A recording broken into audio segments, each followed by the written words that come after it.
Yo, can you hear me? You listening to WAW. What a week. Eta, welcome to another episode of Wow, What a Week. We're hanging out with easily one of the sharpest lyricists in this country. Yeah, I said it. He is the bridge between street culture, fashion, lyricism, and marrying the right person. Next. This is Wow! What a week. What a week. Celebrity guest. Celebrity guest. Not only is he a nice guy, he is a rapper, a lyricist, he's a husband, he's a dad, he's had an interesting childhood. And back in the day, they'd call you cute. Now we just say, you're pretty ugly. Please make some noise. For what's the full name? What's the full name? The full name ke Serunya, Yeah. Ricardo, Apalo, Dominguez de Conceição, de Alexandra, Luca, Mului. Bless you. Thank you very much. Sounds like a very long sneeze. So it's like it's Tagazelo, I was going to say, that's what I love about Portuguese and even Afrikaans. You'll meet a guy who'll tell you, my name is Jacobus Jakub Janse van Rensburg Pieterse. Yeah. And you're like, geez. Yeah. I'd like to see the other page of your ID. Because then is all of that on your ID? It's so on my birth certificate it was. Yeah. But when I got my ID, then they're like, okay, just Can you pick a name? two names, Nyana, and surname. Sure. So my mother's surname, maiden surname, ke de Alexandra, Luca, Okay. Mului. Not Mului, but Yes. Luca. My dad Mului. So two surnames together. Sure. In Portuguese culture, basically like You honor your mom also. exactly. Yeah. Yeah. How did mom and dad meet? Have they told you? Yeah, they met in exile. Yeah. My father went into exile, shortly after June 16 uprising, 1976. And he was a teenager. And he was in exile for about 15, 16 years. And in the last 4 years of his exile, he was stationed in Angola, Yes. receiving military training. And he met my mom there. My mom was like a young teenage lady. They were cool for about 4 years or so. They got married, had me, and then we moved to South Africa. So, I mean, I was born in Angola, but I was raised in South Africa. I grew up in Soweto. Yeah, Middlelands. Where in Soweto? Where Middlelands? Middlelands Zone 9. Tell us what about Middlelands stays in your heart to this day that you carry with you. Oh, okay. I grew up, I was on set of the Brown Dash music video. I mean, I wasn't on set. Yeah, but you were there. I was there. You're one of the kids you see in the background. And I'm an Orlando Pirates fan, so I'm seeing Gift Liremi. I'm sorry for Yeah, I mean, the last few ones haven't been too great, but like win or lose, and I was there watching Gift Liremi, Brown Dash, shooting Voom Voom. Yes. And I'm just like one of the kids there at the Middlelands bus terminal. Yeah, and I remember it's kind of dilapidated now. It's not like how it used to be. But that's my memory of like of Middlelands, seeing my Ken class. Yes. R.I.P. Arthur's big brother. Yeah, but I grew up around all these people. No, baby brother. Baby brother. It was Makendo's baby brother. Oh, wow. I always thought it was big bro, But yeah, we grew up around Masma Bonyane, Bojakarumba. Sure. I grew up like listening to Kwaito and like all these guys that inspired my childhood, like are people who see me today and they know who I am. So Absolutely. for me, that's humbling. So you're watching Bo Gift Liremi at the Vroom Vroom video shoot. What's the dream at that stage? Man, the dream at that time, I think I just wanted to be just like them. I mean, at the time, King, I'm playing soccer. So I'm playing for Morocco Swallows Academy. Yeah, only walk where ball. Yeah. Like a ball. I was very serious about that. But I was better at athletics though. Oh yes. So Koskolo, I'm a 100 meter, 200 meter, long jump, 800 meter athlete, breaking records. Till today, they are my records go Kempton Park that have not been broken. In the old days, you were that kid that they would make repeat primary because we need to win again. Come on, we need to win. You know what I'm saying, King? Yeah. So like I was that kid, very, very good at sport, So at that time, my dream was to be at the Olympics or, to be at the AFCON. I'm also watching, TKZ with Benny McCarthy, and I'm seeing that. Like, I'm seeing soccer and music Popular culture come together, and I'm like, I want to do that. As to how it was going to happen, I didn't know. I just knew I was intrigued by it. And like I said, like then I'm still a kid, So and then I grow up. I grew up just doing sports. I get to high school, and that's where the music bug really hits me. Let's talk moving on up. Sure. How does Kempton Park happen? And roughly what year is this? So this is 1996. I'm like 4 years old. About a year or two after we gained independence, now my father is comfortable modeling thing, in South Africa. He's got a steady job, the ANC and the government, made sure he had a good job. So he worked for the intelligence. I don't think I've actually spoken about this. So your dad was a spy.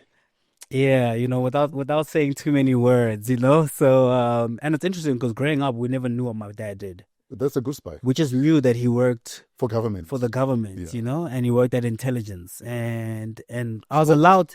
So all those nights you sneaked out, he was away. Oh no, he was definitely away. King, he was so away. My father, we grew up like when we moved to Kempton Park, we're one of the first black families to live there. In your neighborhood? In my neighborhood. Yes. And it was a very Afrikaans neighborhood, so I'm the result or product of like a lot of racism moving in there, Yes. And it's my father teaching me like, this is what you're gonna have to learn to defend yourself and speak up for yourself. And you're not gonna let any person of any race step on your toes and make you feel uncomfortable, So I was told from a very young age, like, my father wasn't the type of person where like, oh yeah, long, how about sharper? Like, give them the other cheek. There's no turning that. You're not gonna come back and tell me you know. And if you did, my dad we're gonna go find these people, we're gonna go sort them out. So I grew up and everyone was very afraid of my father. If they were not afraid of him, they respected him. Man, he was just like a hardworking guy, growing up, my mother was a housewife, so I spent most of my time with my mom. We saw my dad every weekend, maybe. You were fluent in Afrikaans before you were fluent in English. I was, yeah. Let's talk about that. No, but I went to Afrikaans preschools. Yeah. You did your research, kid. Yeah. Wow. I went to Afrikaans preschools, Afrikaans crèches, Wanda Forest. You were a boot. Red Flay. Yeah, I was a boot. You're like the swart boot. In fact, when I was starting grade 1, they almost held me back to repeat grade 0 because my English wasn't good. I could only speak Afrikaans and Lesotho. But it's a wild it's a crazy one, you know what I mean? And growing up in Kempton Park, I grew up in an area called Birch Acres, and Birch Acres, it's a very interesting one because like a suburb. But for suburban northern people, like they'll think, I hear you. You know what I'm saying? It's like some parts of the West Rand, for instance. It's exactly that. Where it's a suburb, but Nalabuka and or Pretoria West even. Literally less than 2 kilometers away from where I stay, Tembisa. Yeah. So Tembisa, Birch Acres, that's where I grew up. And in that area, there's a colored area called Rubber Ridge. So a lot of my friends were colored guys. I had Afrikaans friends. I dated in Rubber Ridge once. Really? Like when I was starting at Y. I did too, actually. In fact, she said to me, we met in a club in Pretoria. And then we get into my little green golf while leaving Club LS. Next to the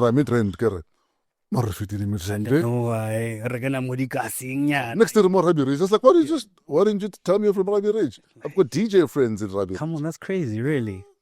Yeah, Rubber Ridge. I spent a lot of my time there. I got my. So it's the same place. I hope it was not the same house. Yeah, I hope not. I hope not. Yeah, I love Rubber Ridge, man. A lot of my I got into a lot of trouble growing up in that area. You know, Banyana, gangsterism, a lot. But I think it was a good melting pot of like what it takes to develop a young man's character. But like the issue there is I grew up in an area where not a lot of people make it fresh. You know what I'm saying? So it's like my OGs, the guys who are older than me, are dead, in jail, or still on the street corners. So we didn't have a lot of people to aspire to be like in the hood. What do you think you did differently that you survived what became fate for a lot of the guys you grew up with? I had very strict parents. Yeah. And growing up, man, it was difficult. I felt like, my dad, it's just so hard. Let's actually talk about that. Yeah. Because I don't think enough exile kids talk about the other side of being raised by an exile parent. Sure. Especially a parent with military training or saw a lot of action, saw a lot of combat, dealt with a lot of trauma. Exactly. Because I can tell you for free, no war leaves you until you're dead. Yeah. Even if you survive the war. For sure. So it kind of been easy being raised by a dad who's been fighting for Angola. And a lot of battles happen in Angola and Mozambique. A lot. So there's no way your dad didn't see action. For sure. So having said that, you're being raised by someone with probably post-traumatic stress. You're not even aware he's going through. Definitely, yeah. Let's talk about that. Yeah, because it can't be easy. These are only things that I realized while growing up. They're like, oh no, my father was like that because he was actually dealing with traumas. Yes. These people, he went into exile at 18. He's a teenager. You know what I'm saying? Your family doesn't know where you are if you're alive for the 15, 16 years that you're away. You're seeing your comrades die every day. Yeah. Ambushes, landmines. Exactly. Yeah. Exactly. Ambushes, landmines, so that also builds a different type of resilience. I mean, even my father, when you speak about him, when you speak to him and you ask him like, yo, what were your dreams? When you're in exile, what kept you going? He's like, yo, man, I just wished to have a family and a home. Yeah. Because these were things that we didn't think would happen. And to be alive. King. You know what I'm saying? Yeah. They living each day as it is. They are eating field mice for a long time. You don't know when you're going to get called back. You don't know where the landmine is. You don't know where the snake is, And, growing up with a father like that, he was like because you need to also understand that, he's in exile for 16 years or so. He comes back into South Africa and he's somewhat of a hero. Yes. But it's also like a lot of people who hadn't seen him, past the cherry, past homies, he gets to engage with them again, But he's a stranger, and he had to navigate that. The world is completely different to how it was when he left it. South Africa is completely different. So, but as a result, man, like it was difficult. My father was a very loving man, but like you mentioned now, these people are dealing with traumas. They're coming out of exile and coming back into South Africa. And they must reincorporate. Exactly. They're not given therapy. No debrief. Nothing. You know what I'm saying? So he's living a lot of his life still in that trauma. He gets triggered by a lot of things. Exactly. You bang the door, that could set a guy off. 100%. So am I describing your childhood? Yeah, I'm I speak about this stuff in my music, and I think people just think it's like storytelling. Yes. Like I get told so many times, like, oh, you're such a great storyteller. In fact, I was having a conversation with someone that knows you. Sure. And they were saying that, a lot of people think that Priddy Ugly's music is dope stories. They don't know that if he says it, it happened. Yeah. Yeah. It's the truth, King. Yeah. And only people who really know me will know that. People know my industry persona, and the industry persona I've just chosen, and I've grown I've just chosen to be the nice guy and smart, because I come from a lot of trauma. I come from a lot of anger. I come from a lot of fistfights. I come from a lot of trying to prove to my parents that, or to the Afrikaans kids. I was constantly proving myself, because you need to understand that, like, growing up in Kempton Park is where I'm growing up in Birch Acres. I'm going to the school that I go to. A lot of the kids that I go to school with, what's Tembisa, what's a Rabaridge. So for them, Kichi's boy, because I'm in the suburbs. Yes.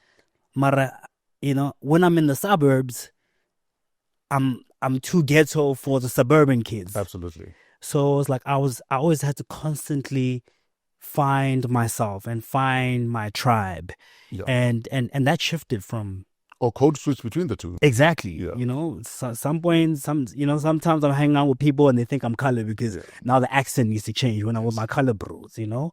And when I'm with my Indian squad, it's become something else. It becomes something else, you know. But like, you know, like I said, you know, we're speaking about, you know, being raised by a parent who went into exile. But because my father grew up around so much trauma, for him, he's like, he could not have a weak child. Yes. So I was that kid when my father would like, yo, make me do soccer drills in the backyard until 9 p.m. Teka, until Oshapa 100, you're not coming back inside this house to eat. And he meant it. And I'm doing it till I'm crying. And growing up, I used to feel like that was so hard. How do you do that to your child?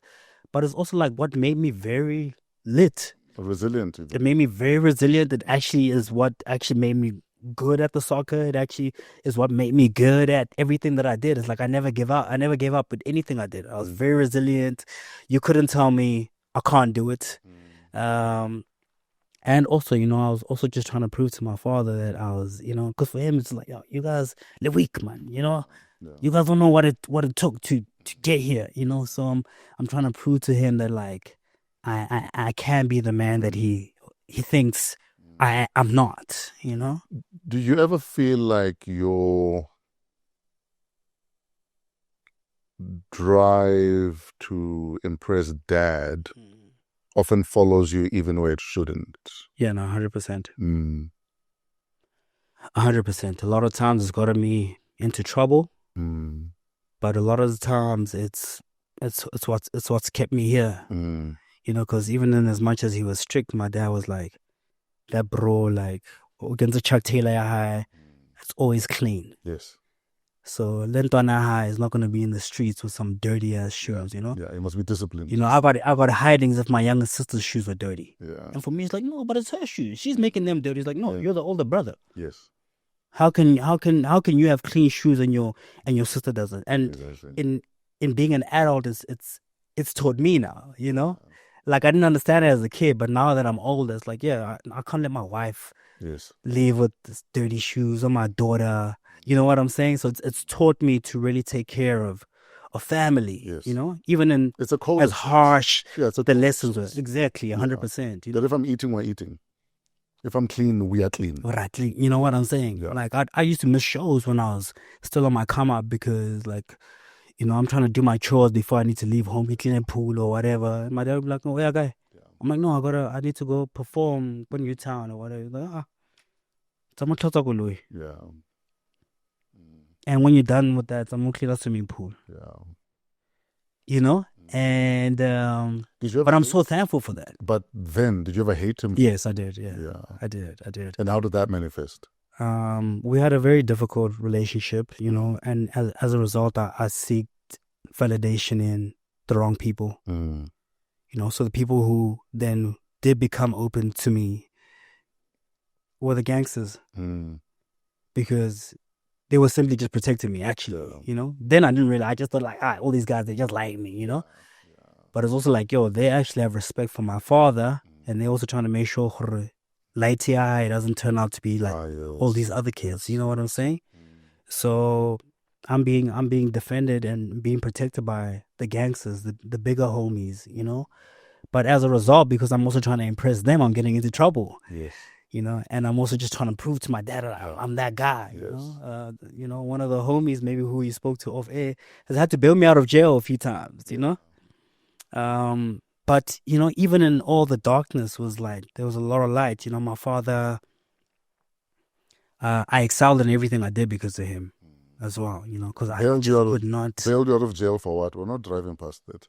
You know, like dumb things that you get involved in. No, I don't know dumb things you get involved in. As a kid, you know, sometimes it's shoplifting, you know, sometimes it's fights. Yeah. And it was never anything that I didn't have at home. Yeah. It could have been just like a bracelet, or something you can afford. Like kirekile, sure. But I also snuck something into my pocket at the same time. Yeah. They're like, they're calling me, wena robon. Sure. You know. So what's the longest you've been behind bars? Yo, my parents are probably watching this. Yeah, that's the point. This is an intervention. For sometimes I was behind bars and my parents just thought I was staying at a friend's place for 2 weeks. Because we had issues growing up. Sometimes I'd be gone to go perform, and my father would say, "Oh, you need to come home now," and I'm like, "No, I can't perform." I had a cousin at the time who was a marketing manager for one of the alcohol companies. And Asha was coming out here to perform, and they had me doing some stuff, some activations there. I was opening up for some guys. Big opportunity. And I was at one of these shows, and my father's like, "Yo, go guy, come home now," and I'm like, "Yo, I can't come home," and he's like, "If you don't come home now, you better not come home." Yeah. So a lot of times I'm sleeping on homies' couches. I'm sleeping at Bontle's mother's place, which my father hated. He's like, how are they gonna respect you? How's your girl gonna respect you when you're sleeping at a mother's house? But they don't know. Like a lot of those times, I was behind bars. And how was it behind bars? You just need to like the 2 weeks you're behind bars. What had you done? You're eating terrible food, one or jamato, or jari juice, and I was in a 15-man cell at some point, and the toilet is right in the middle. Yeah, you take a shit in front of everyone. Exactly. It's right in front of everybody. And there was a Grootman there. I still remember him. He's deceased now. His name is Jackie Mamba. And Jackie, I give it to he's like, "Hello na," Yee. Alagaki. Because we're not gonna sit here in your shit and smell your shit. Yeah. We're not gonna do that. Like huangka, you know what I'm saying? But you're hungry, and like the food that they making you eat is inducing you having to go to the toilet. I swear, for the first 5 days that I'm there, I'm not using the toilet at all. You're really sleeping with one eye open, But you're there with illegal foreigners, you're there with hijackers, you're there with murderers. But I'm just a lighty, and they can see I'm a lighty, But for whatever reason, man, I've always, I gotta thank God, in all these situations that I've been in, like, I was always protected. Yeah. Never once was I molested, or never once did I have to do something that I don't want to do necessarily, No, never. And if anyone ever take a fight for you because of protecting you? Yeah. 100%, And there's certain favors that I had to pay back as well when I got out. I had to go and reach out to the Grootman's younger brother in Noordgesig. I had to go and continuously come back to the jail to bring my wawana, you know what I'm saying? Yeah. I also had cousins who've been in and out of jail, you know what I'm saying? I had an uncle who did heists. And you need to understand that, like, when you have a parent who went into exile, a lot of them come back into the country and haven't received formal training. Yes. And they're sitting there and they're struggling and they can't take care of their children. They do have weapons, they are trained. And skills, yes. And skills. So a lot of them go into heists, bank robberies, and all these kind of things. And I'm growing up in the East Rand, so the East Rand is rife with that kind of thing, And I can just say that, like, I was just protected by God, a lot of the times what made me say I can't be in this situation again was not wanting to disappoint Bontle. I met Bontle as a 16-year-old boy. Oh yes, yeah.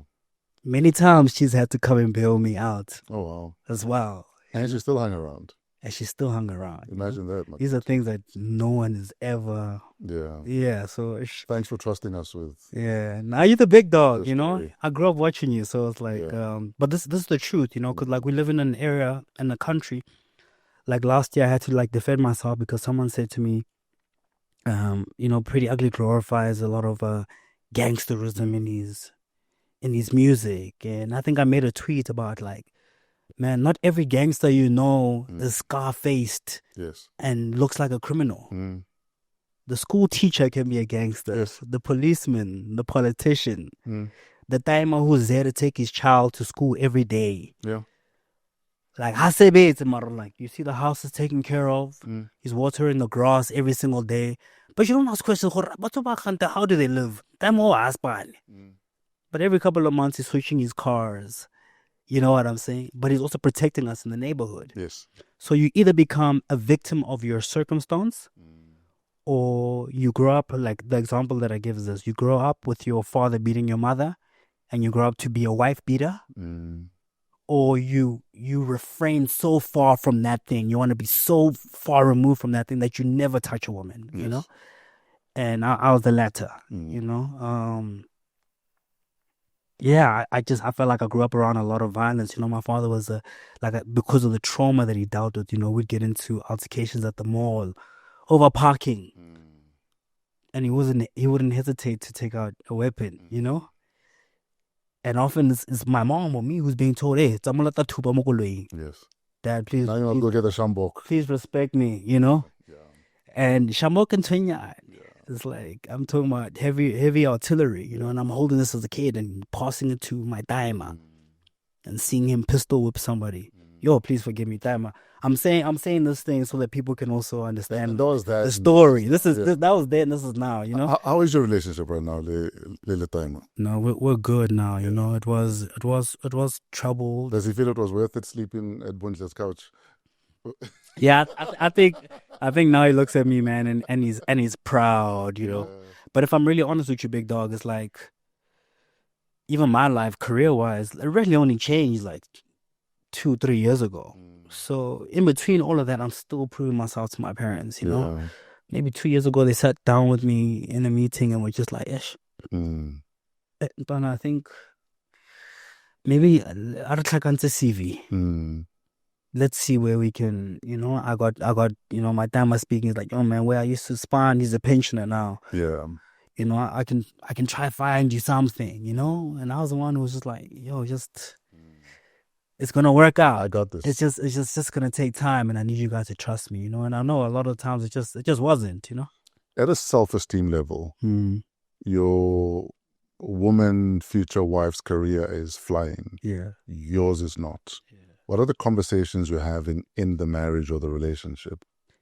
Man, it's so great because me and her met each other as just teenagers. Yes. In fact, you both look like boys at the time. Yeah, exactly.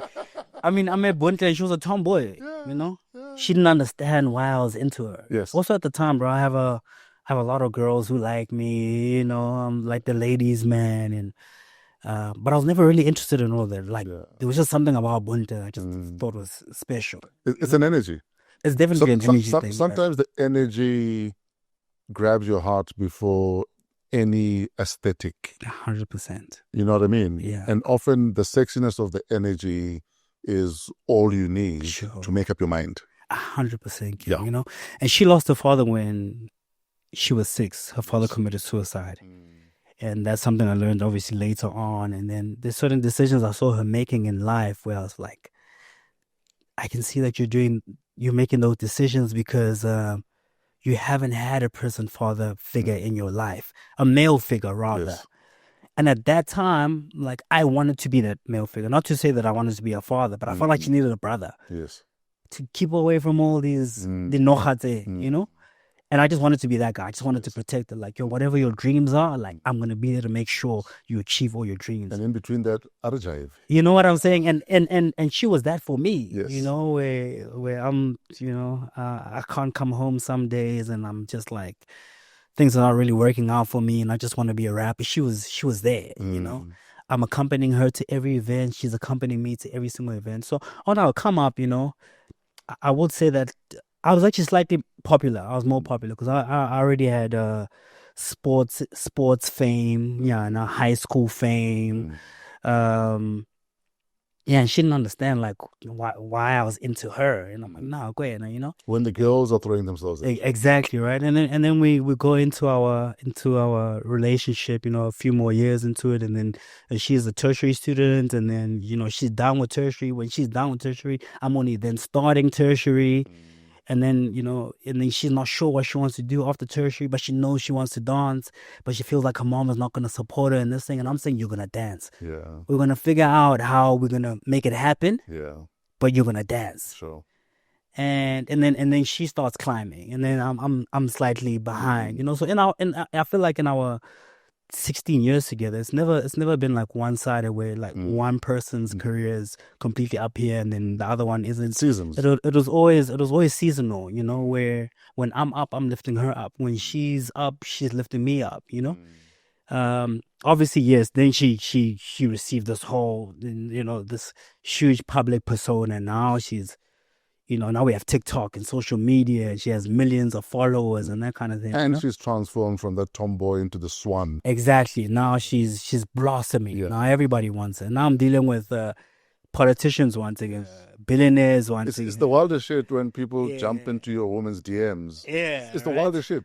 And I can show you screenshot. No, actually, no. Yeah, I won't. Then I can show you screenshots, and I think, and that's the wildest shit. And that's what made it, just so easy for me and her, is that like, we were really each other's best friends. Yes. So it's like, even when these guys are in their DM, she's like, yo, Bona, Yes.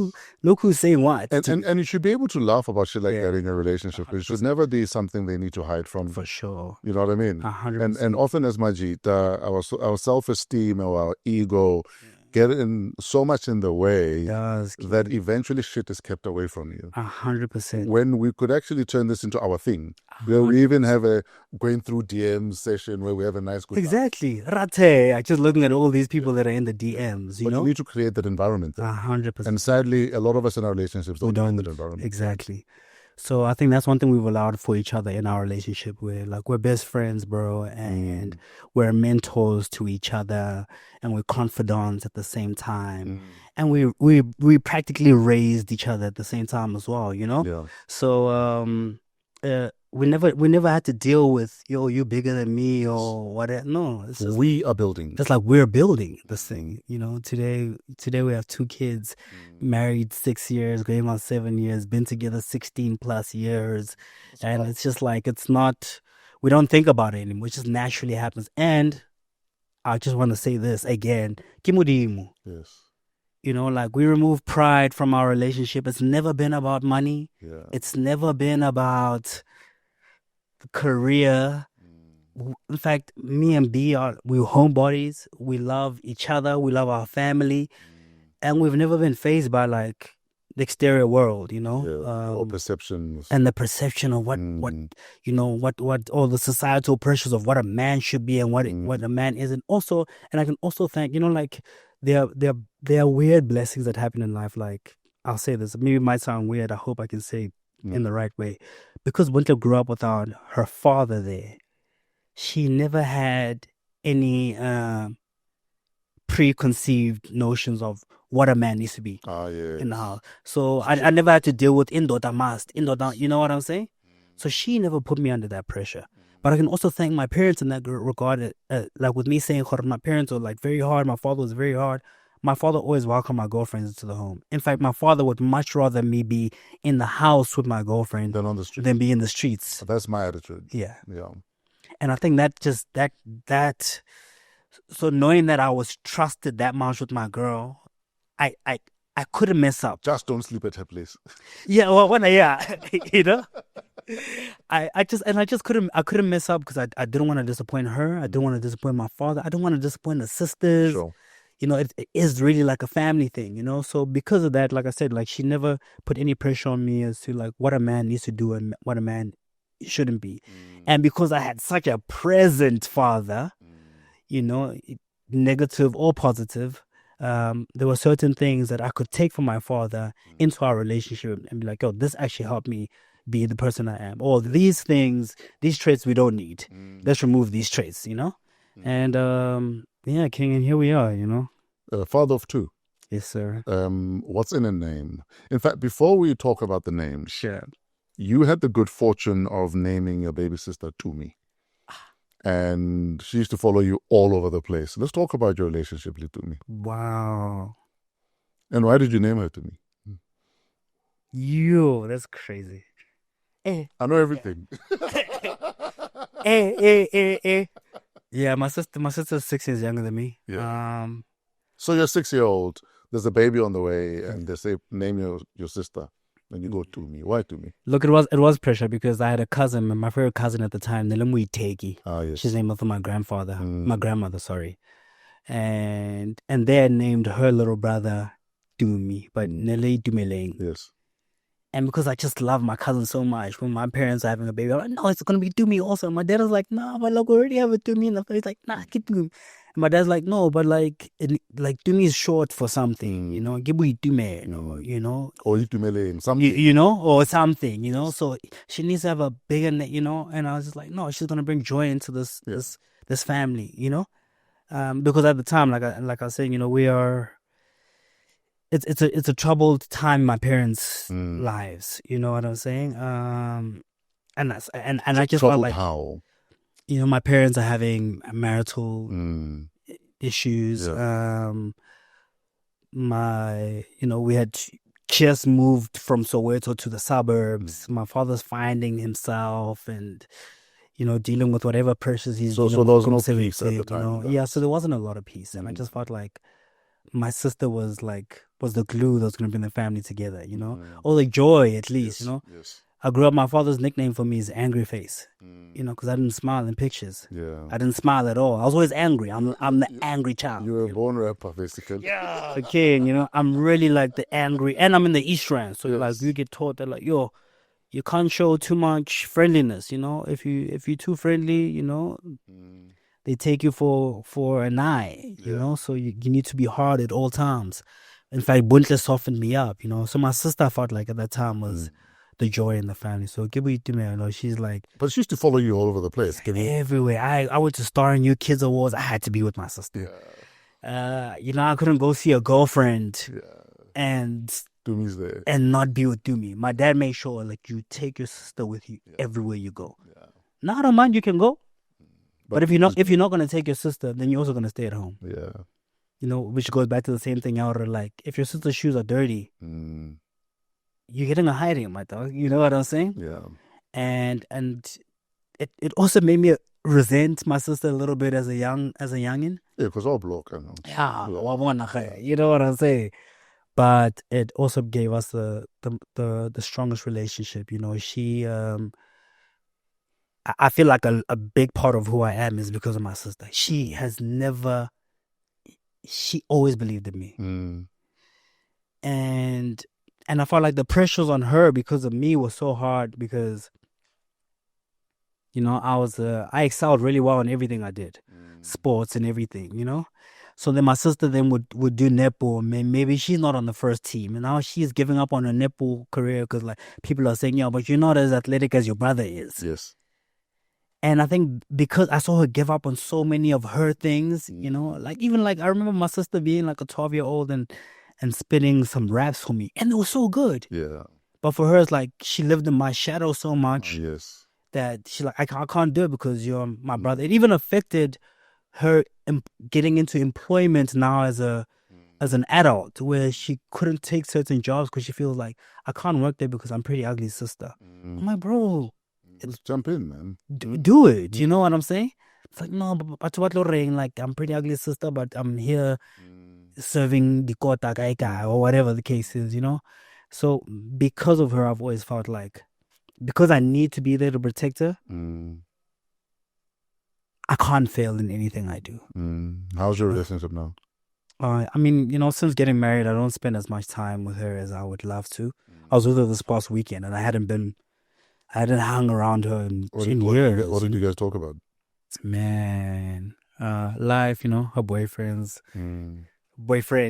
I was going to say, at the same time, or... Yeah, but we've had that kind of relationship, you know, where like, you know, when she was a teenager and she's getting into that stage where boys are in her life and she tells me I'm the first person to find out that this happened to her, that happened, you know?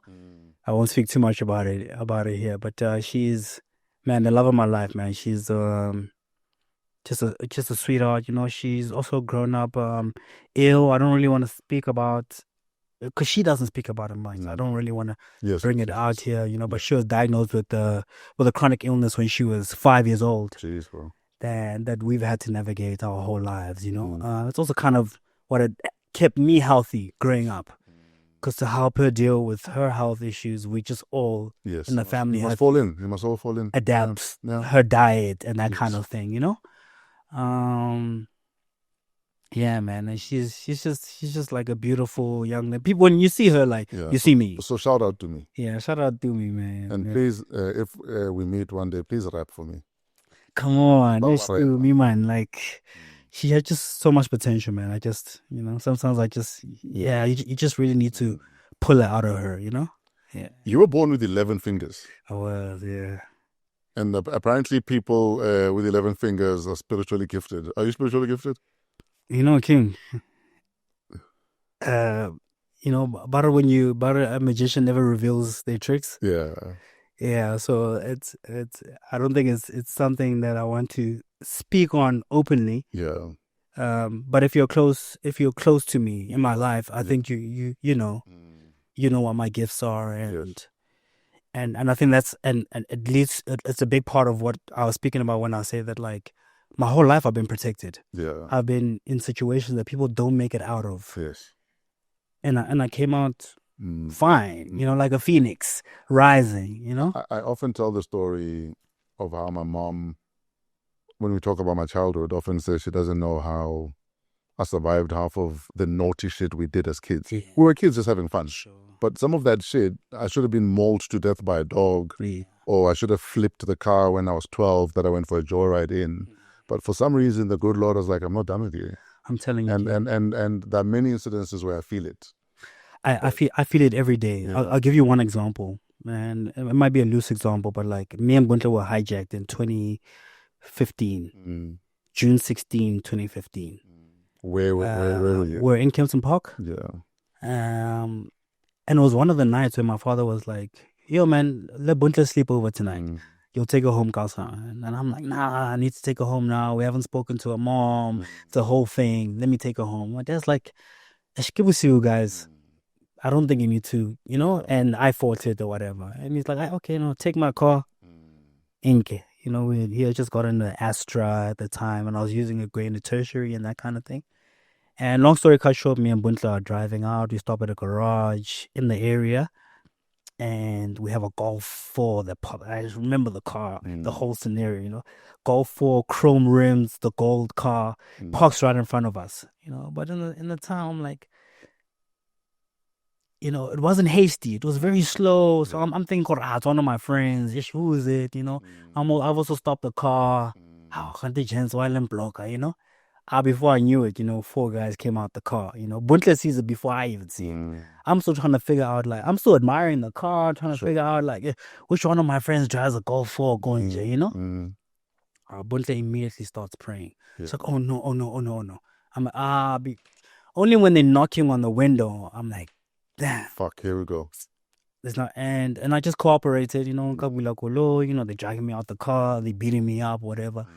But they keep beating me up because I keep insisting, like, guys, please don't touch the girl. Hey, you know, it's a whole thing. But the reason why I'm mentioning this is that the guys pull out guns, they pistol whip me a little bit, you know, they search us or whatever. They get into the car. But the car, there was, you know, when these cars were a bit new, like it doesn't have a handbrake, it had a finger brake. Oh, yes. So now the guy can't, like, move the car, you know. So I'm leaning over his lap while he's in the driver's seat, out the driver's car door, and I'm trying to show him what to do. Okay, no, hata clutch, and then okay, release the finger Very brake. cooperative hijacking. I'm being cooperative. And man, you know, they're busy clapping me like, "Hey man, you know." My chance, please just leave the girl alone. I can hear Bontle praying in the passenger seat. You know, there's other guys there by her. Eventually, like, we get out the car. Oh, you know, yeah, they let Bontle out the car. They leave me there, hit, you know, pistol whip me a little bit. And they get in the car and they drive off. And then as they're driving off, one guy stops and he comes out the car and he has a trigger right in my face, you know. And I just remember just like covering Bontle, and I was just like, yo, Lord, this is where I'm gonna go, you know. Before I knew it, you know, the car's driving off. It's like, okay, cool. But now we're somewhere in Birch Acres, a couple of kilometers away from my parents' house. And it's just me and Bontle. But now we're scared. I'm like, yo, what if they come back? So what are we going to do, you know? By the time it took us like 25 minutes, 35 minutes to walk back to my parents' crib. You know, when I'm getting there, I'm pressing the bell. What are you guys talking about as you're walking home after this ordeal? It's weird. It's a mixture of like laughter. It's a mixture of tears. Like, yo, how do we survive that? Like, yo, this is crazy. But also fear. Like, yo, they could come back at any moment. What do I tell my parents now? Because dad said don't go. My dad told me don't go. You know what I'm saying? And he just gave me one of his special cars that he just got from my mom. And and I wasn't even supposed to take that car. He told me which car I should take. I'm the one that stole the keys for the other car, you know? Because it's got Bluetooth and whatever, you know? And I get to the house and we're pressing the button. My mom comes and opens. She's like, what's happening? I'm like, no, we just got hijacked. Okay, they tell us to come inside the house. As we get in, my dad gets a call, you know. He takes a call. They're like, yo, Louis, were you involved in a car accident or whatever? My dad's like, no, my son just got hijacked. They're like, are you sure you went in a car accident? He's like, no. They're like, no, because your car is here. We just found your car here. You know, he's like, okay, cool. We drive to it. It's literally like 5 minutes away from where I stay.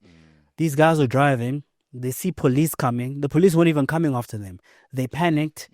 And they crashed into someone's Palisade. Yeah. Guns, fingerprints were left there.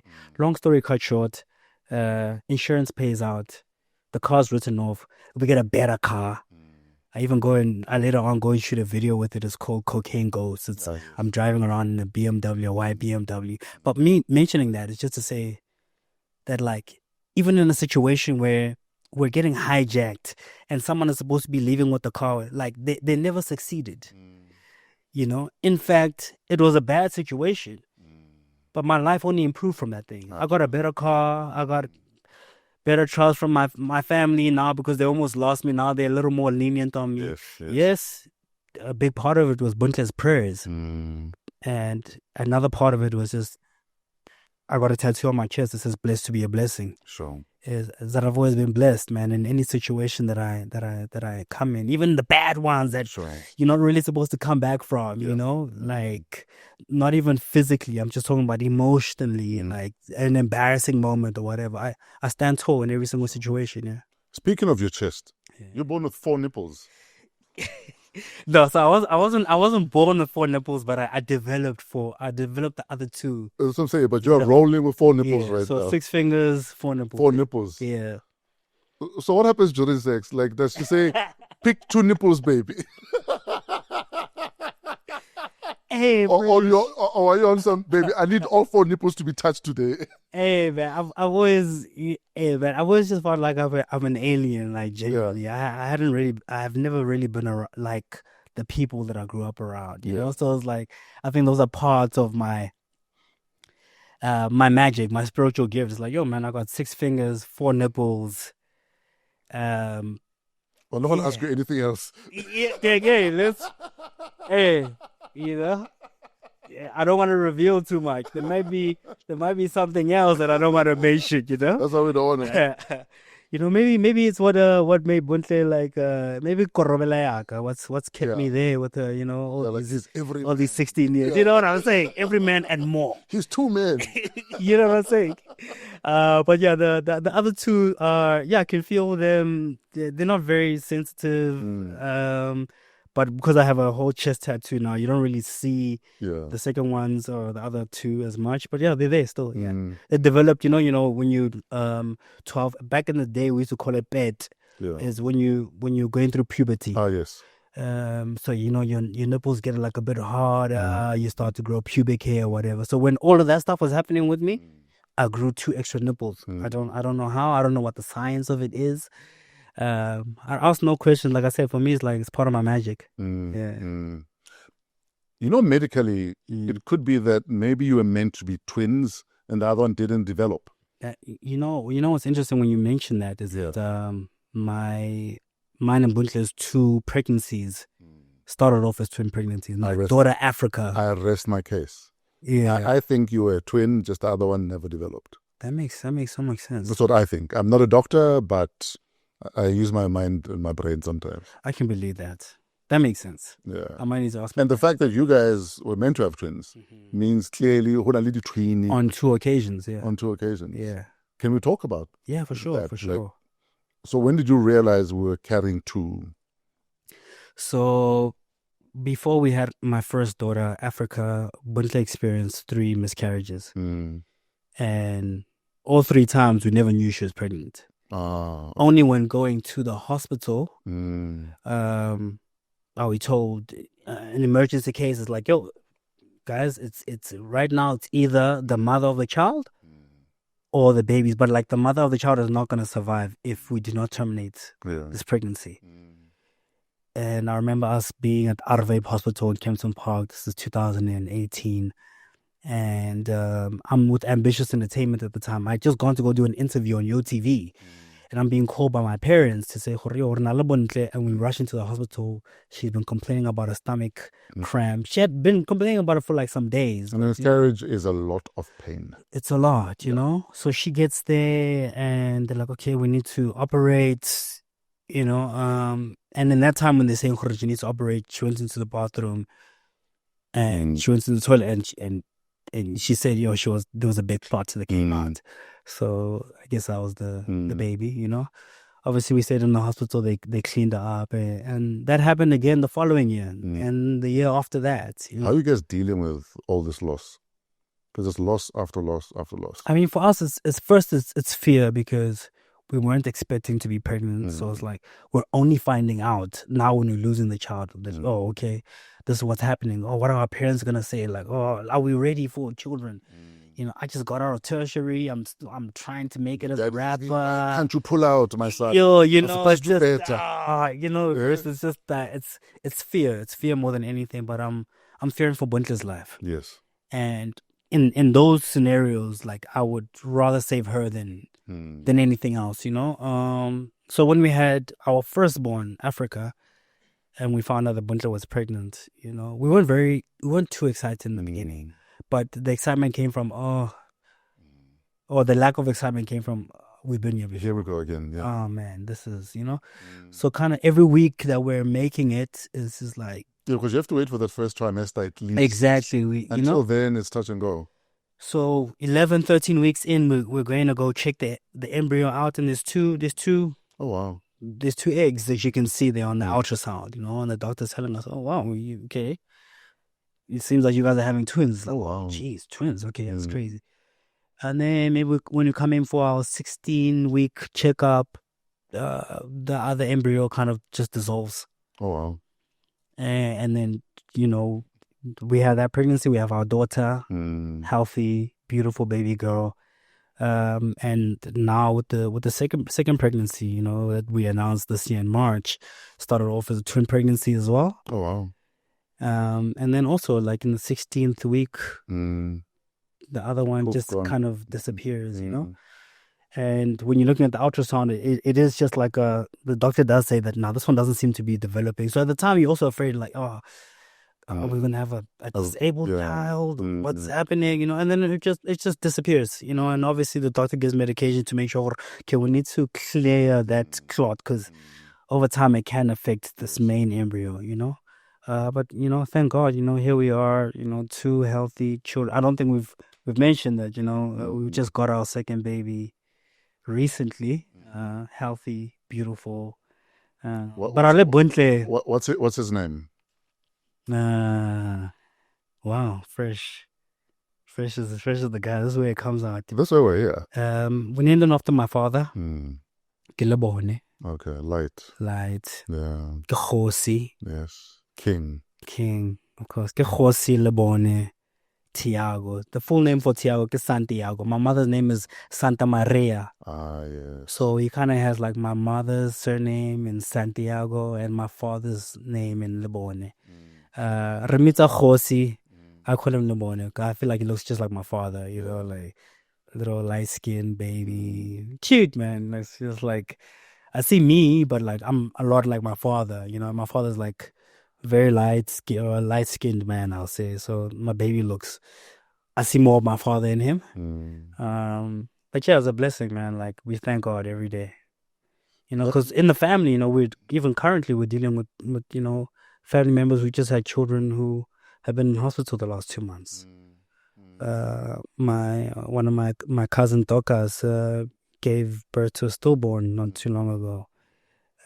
She also sadly passed away shortly afterwards, But that's just to say that we don't take this life for granted, It's an absolute blessing to have a healthy child. Granted, now our responsibility is to keep these people alive. Yes. Until they're able to take care of themselves, But it's such a beautiful blessing, King. Had Lebone been a girl, let me guess, you were gonna try again. Yeah, man. I really wanted a boy. This time around. Yeah, just for the balance of balance, it, man. So I think now we've got like a nice balance, and I mean, if God decides to bless us with another child, then we're all for it. Was Lebone intentional, or was it a oopsie? No, Lebona was actually very, very intentional. With him it was more planned. She kind of mentioned that, okay, at this age, Philip is here. I wanna have a child at this age, and I think if we conceive at around this time, then he should be here like July next year, and it worked out exactly like how we planned it. Actually, I guess God's plan. So no, he definitely was planned. And Butler's such a great mom as well. A superstar, and we're blessed. We spent a lot of this year at home. We've been able to be home and not have to stress about every single gig and taking every show. That alone is a privilege. It's King. Yeah. It's such a privilege. I've been doing this since I was 13 years old, and I see my peers downgrading and losing homes and cars. Going back home, King. That happens all the time. Yeah. So the fact that I'm seeing that bloodbath in the DJ community. Oh yeah. Where guys that used to be full-time career DJs are going back to a 9 to 5 or going back home. Or even saying, listen, dude, I don't have anything to eat this week. Yeah. Can you help me? It's gotten that bad. It's almost as bad as during COVID. It really is. It actually is. And I'm seeing it across the board. It's not just in entertainment. That people are going through. People are really going through it. So hence, before we even started the interview, I was like, man, I cannot complain. There's a lot that I can't complain about. But like, I would be doing God such a disservice. This is a middle finger to God. Exactly. It's like the amount of gratitude I'm surrounded by and that I have just like spewing inside of me is like, man, I cannot be upset. Yeah. And I'm dealing with stuff. I'm dealing with lawyers in the background. I'm life. Life happens, Just life. What lawyers? Entertainment lawyers. Sorry, you must never say anything to me because you're asking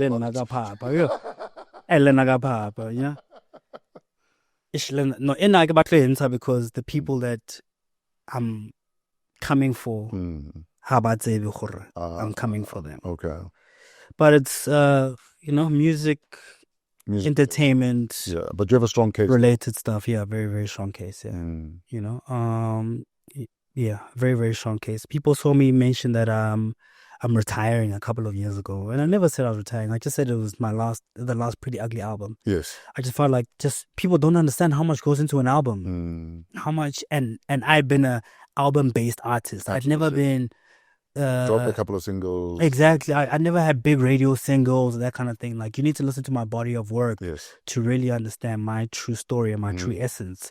I've never had big mainstream huge success, and that's never been my niche as well, But you have your tribe, though. I definitely do, and they're taking care of me. I mean, my last album is titled Dust, that we dropped at the beginning of 2024, and we're sitting on millions of streams. I got my first platinum plaque from that, my first gold plaque. How did those feel? They felt really, really good, Kim. But like, if I'm really honest with you, like, they feel good, but I think for me it's good for the people who support me. Yes, it's validation for y'all, because I never cared for that kind of stuff. Because I've been doing this such a long time. I've been to to, my OGs who've been in the game in their homes, and I've seen their summers and their plaques, and then a lot of them, those plaques can't pay your bills. Yeah. Plaque thing about my OG struggling. There's nothing else to show. There's nothing else, so it's like that was never.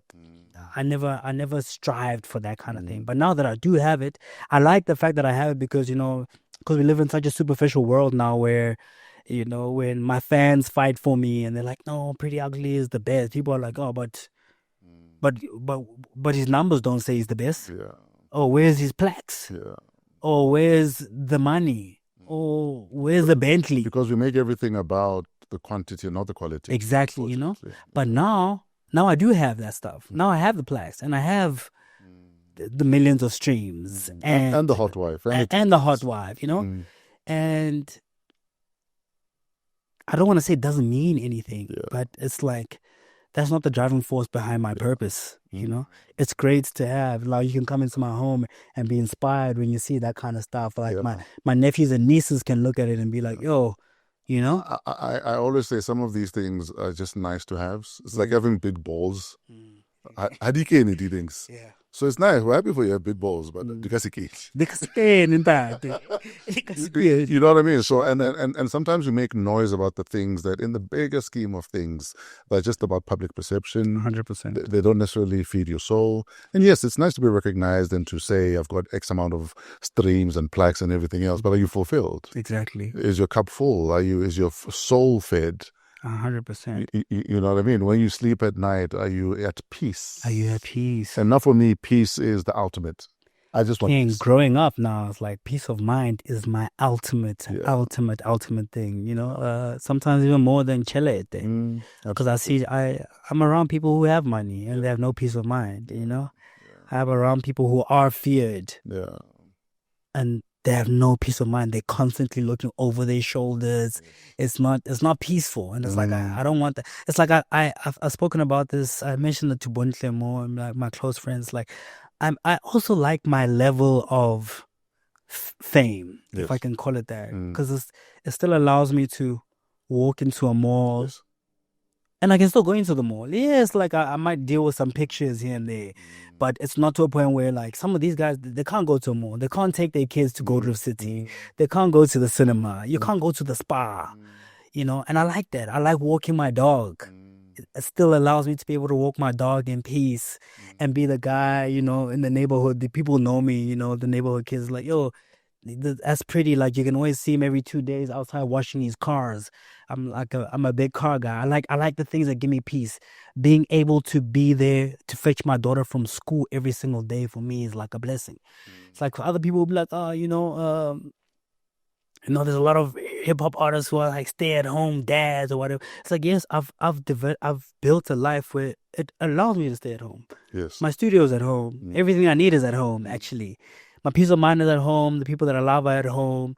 Other people don't have homes, and I love it. And that's not me saying that I don't want more. I definitely do want more. And I feel like I've only scratched the surface of like where we're going with my career and our union.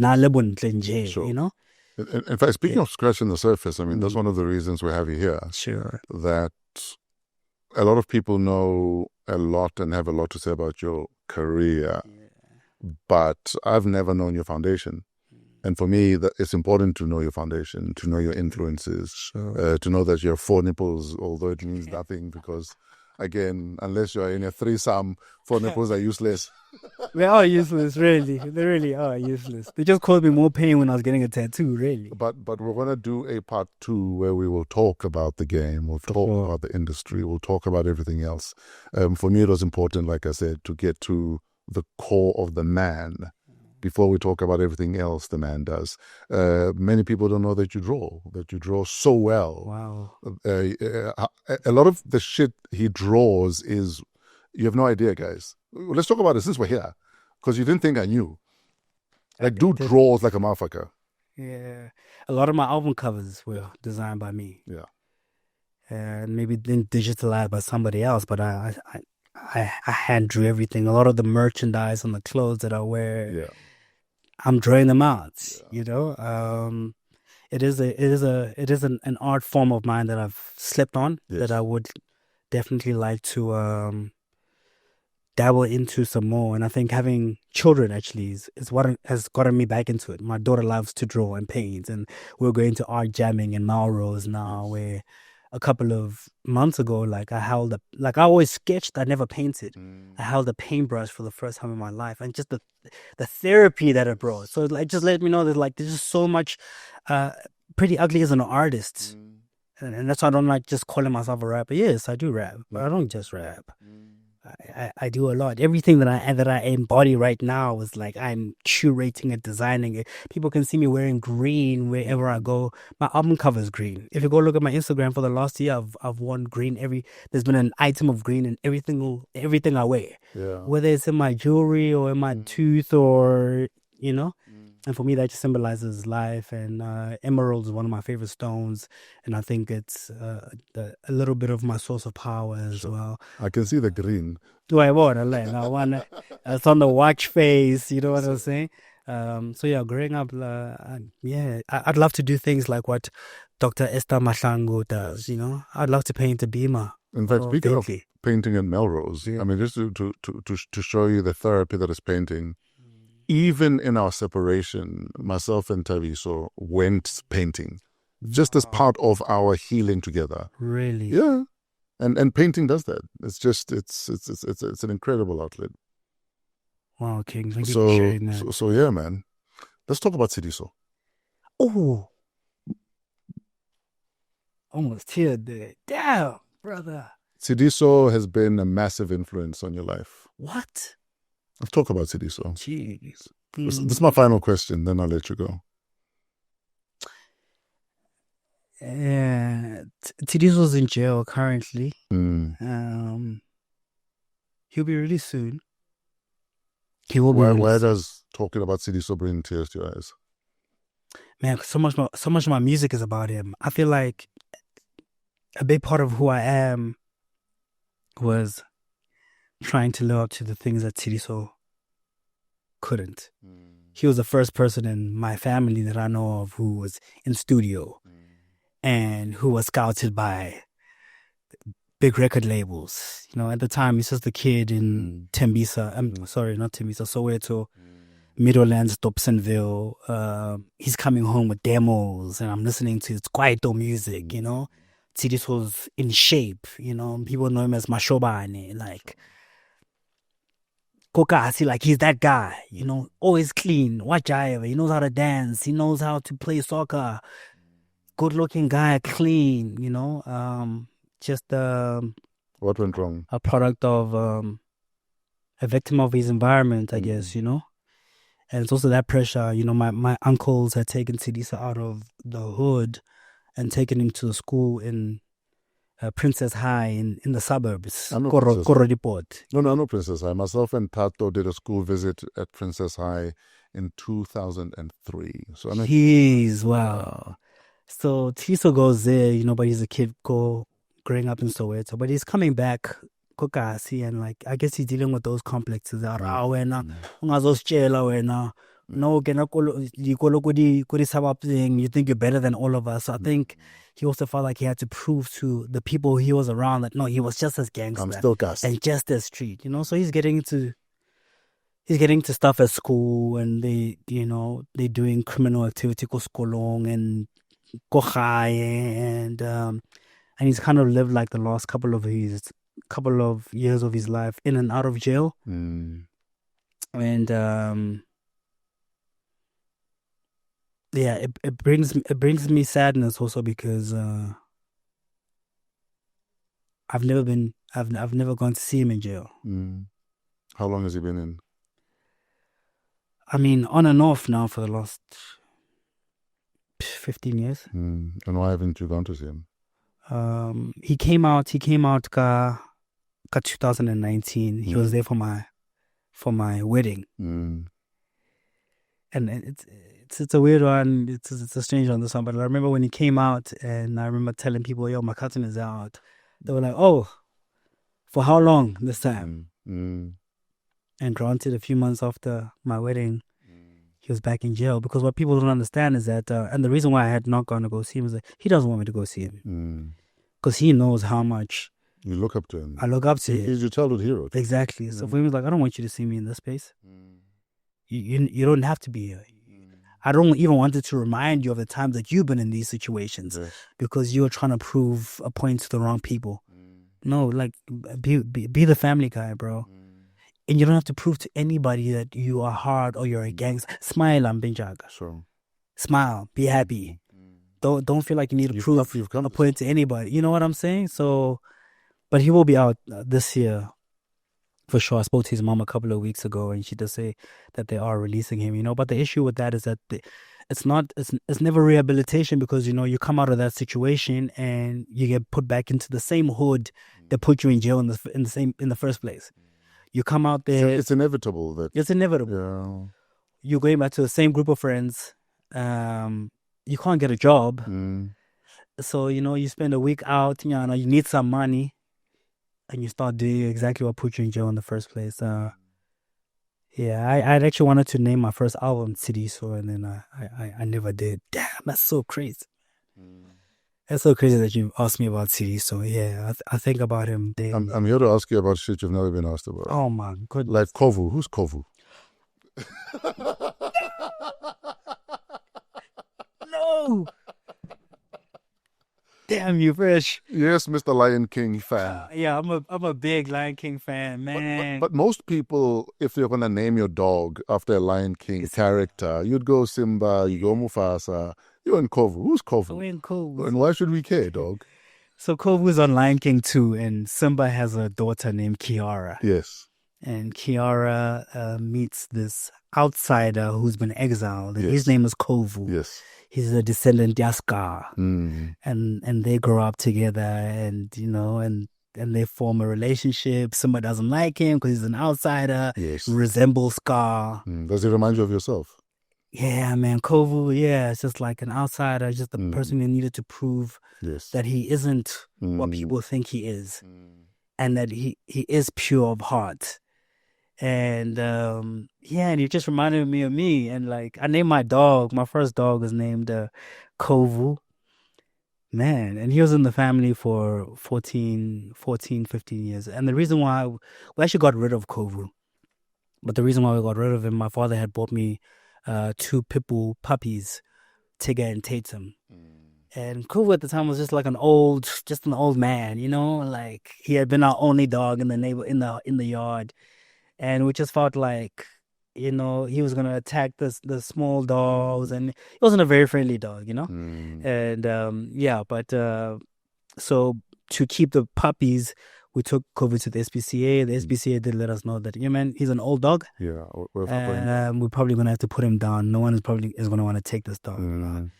And a day after I took Kovu to the SPCA, the one puppy died of parvovirus. Oh, wow. And because it's contagious, 2 days after that, the second puppy died. And yeah, but that's our family dog, man. Kovu, we have crazy. You've loved dogs since childhood. Yeah, I have. Yeah, I have a dog, even Konaya in Egypt. Yeah, my pit bull. I know Egypt. I mean, just yesterday, my wife was shooting something wherever, and I don't know how they got to mention it, but she mentioned that she has a pit bull, and everyone was like, what? Aren't you afraid of what about your kids? It's like, my daughter has been walking Egypt since she was a year old. I'll even post a video one day. It's like, Egypt is a pit bull, like strong dog. But when my daughter has her on the leash, like she walks like this. So basically, it's like you and your wife. Gentle, you know what I'm saying?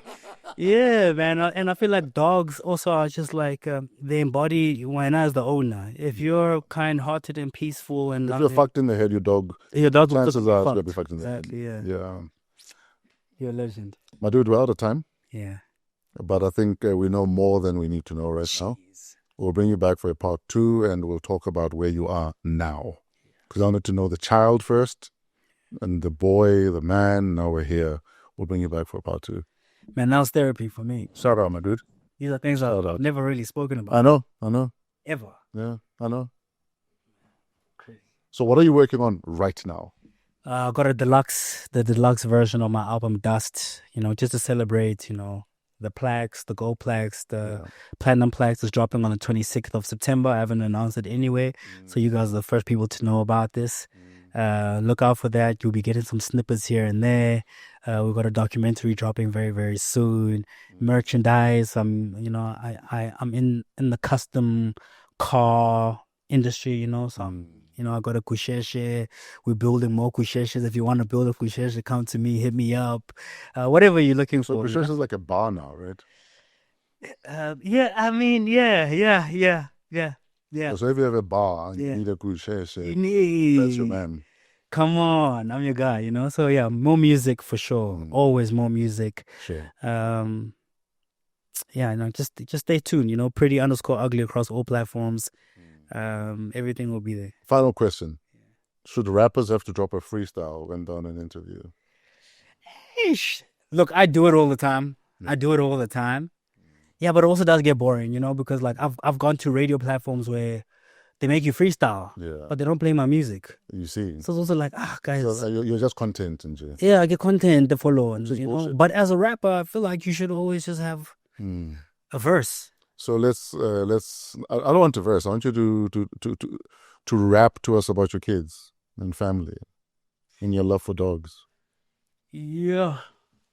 Fresh is asking me to like freestyle. Or if you've got one hidden somewhere, because many people are arguing as a rapper, you must always have verses hidden that can double as a freestyle, even when they're not. Yeah. Yeah, daddy took a fixed loan to fix a broken home. His kids made it through pits you couldn't cope alone. With the fist he could hold his own, busting lips, giving broken bones. With his rib, God molds a clone. You should think before you throw a stone. In a blink, they could blow your dome. Many kings get overthrown. It's easy to blink. You should know the code. Listen, a couple of years ago, they said he'd never blow, and there he goes, he's Osama. Now let it roll, it in every role, plenty episodes of the drama. I'm here to set the tone in any semitone you barely known in the strata. Been really known in plenty homes, very many silly phones to the spazas. Them bars dripping head to toe, treat your heavy clothes like pajamas. Mbamas, hotter than the summer if you dollar with the gamma. I made your mama Zala and your baby mama Kuala. And ever since I won a summer, Banyana Basadi love me like I'm Java. Wanna show me the number, or wanna show me the tanga, or wanna lamza. You got a kwa, you got a prata, fala totitala and kala. I'm trying to turn these pounds to a couple rands, to a couple dollars. And I'ma need rubies and emeralds in my bezel.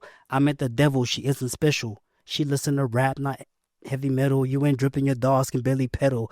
And dog, I'm with my dogs. You can get bit in the dark. I'm dripping, you think it's a shark. Get bit, you're not big as your bark. I got some pits I can pick you apart with my dog. Me und Jaga fresh. Let's go. I fumbled that one, but like, yeah.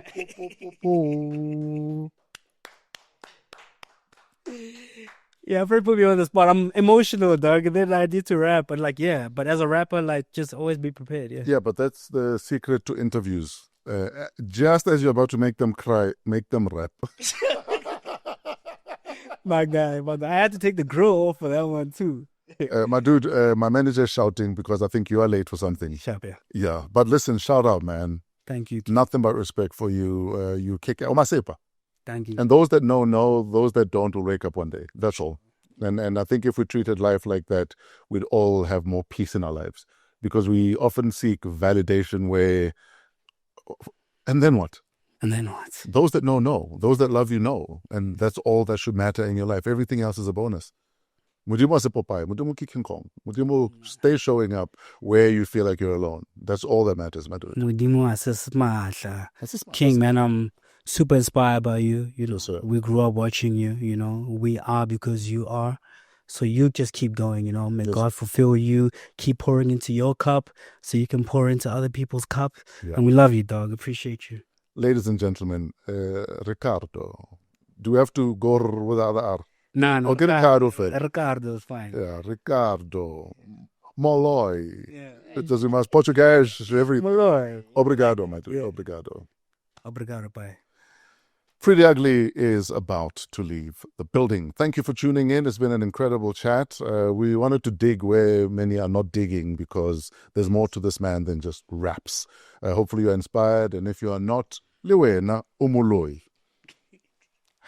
#bars. I killed myself. Oh, jeez. Coming to you from Discover TV. We're part of the Africa Podcast Network. Email us at waw@africapodcastnetwork.com. Shout out to Trevor and Pezulu Works for all of the cinematography. Keletsomo Disakeng, our executive producer. Lati for all of the additional production. And Lati and YBF for all of the behind the scenes and social media. Most importantly, shout out to you, man. We are nothing without you. We ain't shit. We are because you are. Till next week. Yo, that was a dope chat. Oh, Tido, man. Till next week, have a wow week in spite of yourselves. And you know the problem is 90% of the prep we did we haven't used. Really? Yeah. That's why we need a part 2. No, we need a part 2. Yeah. We need a part 2. Have a great week in spite of yourselves. We're out of here. Now we're done. Brr.